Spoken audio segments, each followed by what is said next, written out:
Hey guys, it's Jack here today, and today I'm going to be doing a very quick album review of Necrophagist, Onset to Putrefaction. This is the debut album from German metal legends, really, at this point. I mean, they only did 2 albums, but honestly, these 2 albums are both amazing. Yeah, I've really been into these guys recently. It's took me long enough to properly get around to digesting their albums. But first we're going to be talking about Onset of Putrefaction.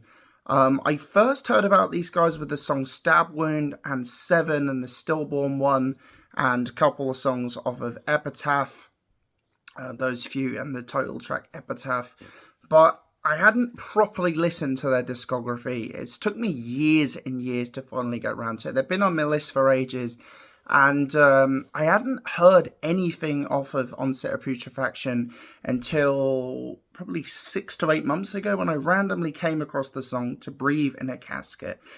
And the riff, I had never heard anything quite like this in tech death. The way the riffs sound on this album, I haven't heard anything quite like this. And as good as Epitaph is, it's a great album as well. And I love them songs. Like, the songs I know, I haven't yet heard the entire album, all the way through. But it's not on the same level as Onset of Putrefaction. I already know before I know the 4 songs that I mentioned off of that album, and I love them. But I already know before listening to that album, it's not going to be quite to the level of Onset of Putrefaction. Let's just crack on, shall we? Because this album has absolutely floored me these past couple of days. So we open up with Foul Body Autopsy, just a short intro track, but it's not very long, but it's a great intro song to the album. And then To Breathe in a Casket. This song is friggin' amazing. This is obviously the first song on this album I heard, not my first Necrophagist song, but the first song on this album. Amazing song. As I said, this album is one of the most unique in all of tech death. I'd say this is one of those albums, and not everyone's going to like it, but people who generally don't like tech death, I'd say give them a copy of this. Absolutely. Then we have Mutilate the Stillborn. Mutilate the Stillborn. Again, another unique song. This entire album is unique. I've just been listening to it about 3 times in a row in the last 3 or 4 hours. It's that good, and it's already one of my favourite albums of all time. We'll see how the score goes on Epitaph. Based on the songs I've known for quite a couple of years, Stab Wound and all them. It's going to be high, it's going to get a good score, but you'll see the rating I give Onset of Putrefaction. Intestinal Incubation, the only reason I've written the songs down is because some of the pronunciations are a little bit difficult. And just so I remember the songs, so I'm not embarrassing myself, as obviously it's the first time I've listened to it. I want to make sure I get all the information right. Great song as well. This entire album is amazing, and already, first time proper listening to it recently, and already love it. Culinary Hyperversity. See what I mean? Some of the song titles in this aren't easy to remember unless you've listened to it for years on end. But yeah, the riff that starts at about 17 seconds in is just absolutely fucking insane. It repeats throughout the song. This is another one of the most unique songs I've ever heard in tech death, and it's one of the songs that I would give to someone who doesn't usually like tech death or only knows more modern tech death. I mean, there's some bands I like, Archspire, but yeah, Shadow of Intent is another one that I like for the more modern stuff. But even I'm fussy with tech death, so I can understand why some people would hear some of the more modern stuff. I'm not even all caught up with it, but I can absolutely understand why some people wouldn't like tech death based on the more modern stuff. Absolutely. Revocation is another modern band I quite enjoy from what I've heard. But moving on, we have Advanced Corpse Tumor, another one of the best songs on this album. And then moving on to Extreme Unction. Again, there's a riff that goes throughout this song, and it's just the same back and forth, and the riff keeps looping. Absolutely amazing. Another one of the most unique tech death songs ever. Fermented Offal Discharge as well is next. Another great song. Another one of my absolute favorites. Again, this album is one of the most unique in tech death, and I will be buying it in a couple of days. I will be buying it. I've seen it at a place near where I live, which was how I actually remembered to check this album out, and I will be buying it.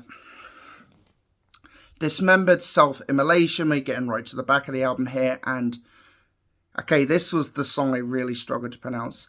Cydiopathagal Vivisection. Who cares? This whole album is amazing. And for my rating, as you already guessed, like, there is nothing wrong with this album. It's a 10 out of 10, as you already guessed.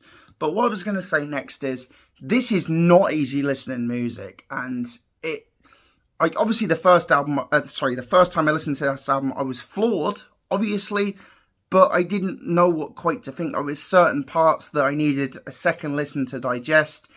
It's not background noise. This is music that takes time to really understand and digest. This is not easy listening music. This is very technical, very precise death metal. And if that's your thing, check it out. Like, if you only like, strict death metal that sticks to the old school formula, then this probably isn't for you. But then, with music this good, I think even the most elite of kinds could maybe make an exception. It depends on the metalhead. But yeah, I'm giving this a 10 out of 10. That's everything I pretty much have to say on this album. As I said, I will be buying it. I'll do an unboxing when I get it in a couple of weeks. And yeah, I know the place where I'm getting it from, and can't wait to get my copy. I will be doing an Epitaph follow-up review as well. Looking forward to it, but it is going to take a lot to top this. I mean, this has got to be one of my favourite albums of all time, and I've only listened to it 3 or 4 times, and I'm already like, yeah, this is up there with Blasphemy Made Flesh, Annihilation of the Wicked, albums like that. This Effigy of the Forgotten, I could go on, but yeah, this is a 10 out of 10 right out the gates. And yeah, the songs I know of Epitaph are amazing, but when I heard To Breathe in a Casket, I never looked back. And it's a shame, really, that Necrophagist haven't come together and released another album, because I know fans, this is the thing as well, Necrophagist is a name that I heard come up so much over the years, and I was like, okay, I'm getting around to it.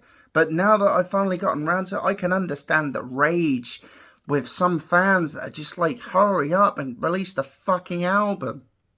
I mean, it took them 6 years just to release a second album, and then now, this is like friggin' Toy Story 3 all over again. Minus another, add on another decade, should I say, fucking hell. But yeah, seriously, why has it took them this long to not release another album? I mean, I think there's been rumours over the years. I can't remember, but yeah. What's it, 22 years nearly, and we've still no new Necrophagist album. Seriously, what the fuck is going on with that? Excuse the language here, but yeah, I'm starting already to feel that same passion, for a lot of long-time fans. Obviously, I'm just new to this band, but as I said, right off the gate, this is already one of my favourite albums of all time. So I'm absolutely on board with fans already, Why has it took this long? Yeah, I guess until the band decides to make another album, we'll never know. But I do know one thing. This album's amazing. 10 out of 10. One of the best examples of technical death metal right here. Check it out.